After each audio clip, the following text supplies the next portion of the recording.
aku Dinda. Aku adalah seorang paraplegia karena spinal cord injury and I have an incomplete spinal cord injury.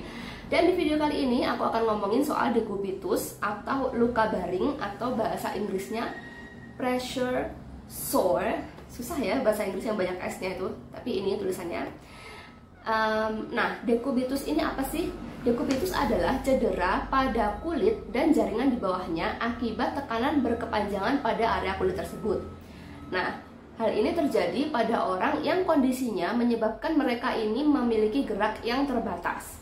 Nah, untuk penyebabnya sendiri, decubitus disebabkan oleh tekanan dan gesekan pada kulit yang dapat menghambat aliran darah ke area kulit tersebut. Nah, selain itu juga ada beberapa faktor yang menyebabkan terjadinya decubitus. Beberapa di antaranya adalah penurunan kemampuan indera perasa, biasanya dialami oleh orang yang mengalami cedera tulang belakang atau spinal cord injury seperti aku, karena mereka kehilangan indera perasa di bawah level cedera mereka. Jadi biasanya di area pinggang ke bawah atau perut ke bawah. Kemudian orang-orang yang mengalami kekurangan cairan dan asupan nutrisi, biasanya orang yang tirah baring secara penuh beresiko mengalami dehidrasi dan juga malnutrisi, sehingga meningkatkan resiko mereka mengalami decubitus. Kemudian pada orang yang mengalami gangguan aliran darah, misalnya pada orang dengan diabetes, gagal jantung, gagal ginjal, dan juga orang dengan multiple sclerosis.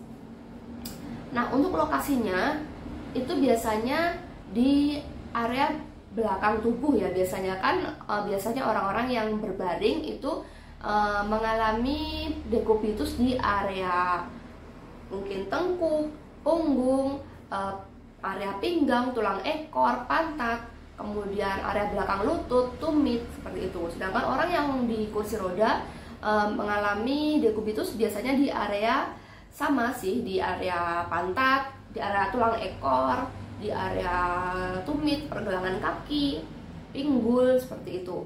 Atau bahkan mungkin paha, itu juga bisa mengalami decubitus. Nah, untuk gejalanya ini ada beberapa tingkat ya. Gejala berdasarkan tingkat keparahannya ya. Yang pertama tingkat 1. Tingkat 1 ini gejalanya adalah perubahan warna atau mengalami kemerahan atau kebiruan yang disertai sakit atau gatal. Nah, oleh karena itu orang-orang dengan spinal cord injury perlu secara rutin mengecek area tubuh mereka yang sering tertekan. Ya, jadi misalnya area pantat, area tumit, area paha, itu setiap malam itu perlu kita cek apakah ada muncul kemerahan yang tidak wajar ya. Jadi kemerahan yang kemarin-kemarin nggak ada, kok tiba-tiba merah. Nah, itu perlu kita cek apakah merah mungkin karena gatal digigit serangga, ataukah memang gatal karena merupakan tingkat 1 decubitus. Itu. Nah, kemudian gejala dari tingkat 2 decubitus adalah luka lecet atau terbuka. Jadi sudah mulai ada perlukaan.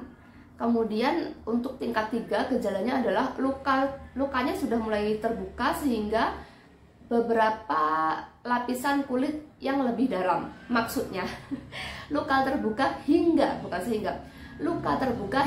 beberapa lapisan kulit yang lebih dalam. Jadi lukanya itu sudah lumayan dalam gitu ya. Biasanya sudah muncul ada berair, lukanya juga sudah berdarah tentunya. Kemudian untuk luka yang tingkat 4 ini luka terbuka yang sangat dalam, bahkan sampai ke otot dan juga tulang. Biasanya orang-orang seperti ini yang banyak orang tahu ya, mungkin adalah di orang yang mengalami diabetes. Nah, ini kalau sudah membusuk sehingga namanya menjadi gangren gitu, bukan lagi decubitus. Jadi mungkin awalnya adalah decubitus yang membusuk gitu ya, sehingga menjadi gangren. Dan gangren ini wah, baunya luar biasa, parah. Pakai masker 2 lapis, dikasih minyak kayu putih, dikasih parfum sekalipun masih nembus. Ya, jadi ada 4 tingkat decubitus. Nah, untuk orang-orang dengan spinal cord injury ini perlu, tadi seperti aku bilang, perlu mengecek gitu ya. Karena biasanya kalau cederanya itu yang komplit, biasanya bahkan sampai decubitus level dekubitus tingkat 4 pun mereka nggak akan merasakan sakit gitu. Nah disitulah bahayanya, karena kalau nggak segera ketahuan bisa beresiko untuk infeksi gitu. Nah kalau sudah terinfeksi nanti bisa terjadi komplikasi gitu kan, yang komplikasinya akan aku bahas nanti setelah ini. Kita bahas dulu mengenai pengobatannya ya. Untuk pengobatannya, yang pertama itu tentunya jika sudah ada luka terbuka, mulai dari yang dekubitus tingkat 2, itu harus sudah mulai dilakukan perawatan luka pada area yang terbuka dengan menggunakan antiseptik dan kemudian ditutup dan diganti perban secara berkala. Ditutup ini juga tetap harus di ini ya, bukan tertutup kemudian bisa kita dudukin gitu aja, misalnya di paha atau di pantat gitu ya, itu nggak bisa. Jadi misalkan ditutup pun harus tetap, kalau bisa nih kita tirah baring dulu, mungkin kita tengkurap atau miring ke posisi lain, jadi lukanya ini tidak tertekan lebih lagi gitu. Karena kalau udah ditutup terus kemudian tertekan, maka di situ biasanya lembab kan. Nah kalau udah lembab nanti lukanya jadi lebih parah gitu. Jadi usahakan tertutup dan tetap kering, tetap sejuk ya, mungkin dikipasin seperti itu. Kemudian dan juga ini perbannya diganti secara berkala. Kemudian untuk luka yang lebih parah bisa sampai dioperasi. Dioperasinya tujuannya adalah untuk mengangkat jaringan yang mati. Kemudian cara yang ketiga adalah dengan terapi tekanan negatif atau vacuum assisted closure ya itulah, atau VAC. Nah ini tujuannya adalah untuk menyedot cairan luka yang berlebihan sehingga luka lebih cepat sembuh. Ini dilakukan oleh dokter tentunya ya. Kemudian untuk cara berikutnya adalah perubahan posisi tubuh setiap 15 menit atau 2 jam sekali. Kalau misalnya masih aktif, dalam artian seperti aku misalnya, atau pengguna kursi roda yang lain yang bisa mengangkat tubuh mereka, saat duduk itu kalau bisa 15 atau setengah jaman itu harus merubah posisi duduk ya. Jadi badannya tuh diangkat seperti ini misalnya. Nah seperti itu. Jadi mengangkat tubuh supaya tekanannya nggak berlebihan gitu. Jadi selalu merubah posisi duduk. Kemudian kalau orangnya lebih yang tirah baring full, itu mereka mungkin bisa dibantu oleh asisten, perawat, atau mungkin keluarga, dibantu untuk posisi miring kanan atau miring kiri. Kemudian cara yang berikutnya dengan menggunakan kasur dekubitus, atau juga kalau yang kursi roda seperti aku itu menggunakan wheelchair cushion yang sesuai dengan orangnya, yang seperti aku bahas di video sebelumnya, yaitu ada beberapa macam kan. Wheelchair cushion ini ada yang hybrid, ada yang full gel, ada yang air cushion kayak gitu, air cushion pokoknya. Kemudian tentunya juga obat-obatan seperti anti nyeri ataupun juga antibiotik, karena kalau sudah luka terbuka ini sangat beresiko untuk terjadi infeksi. Nah kalau infeksi ini arahnya kemudian ke komplikasi. Nah ini akan kita bahas berikutnya, yaitu komplikasi dari terjadinya dekubitus. Yang pertama adalah selulitis, yang kedua infeksi tulang. Ini untuk luka yang tingkat 4 ya, karena lukanya sudah sangat dalam sehingga mencapai otot dan juga tulang. Kemudian terjadi sepsis atau infeksi yang sudah menyebar ke pembuluh darah. Nah ini biasanya fatal, biasanya bisa sampai ke meninggal seperti itu. Jadi kayaknya sepele, cuman dekubitus doang loh kan, lukanya lo cuman segini misalnya, lukanya lo cuman kecil tapi kok orangnya sampai meninggal ya. Nah kalaupun kecil pun, tapi kalau dia dalam terus terjadi infeksi sehingga menyebabkan orang tersebut sepsis, ya fatal gitu kan.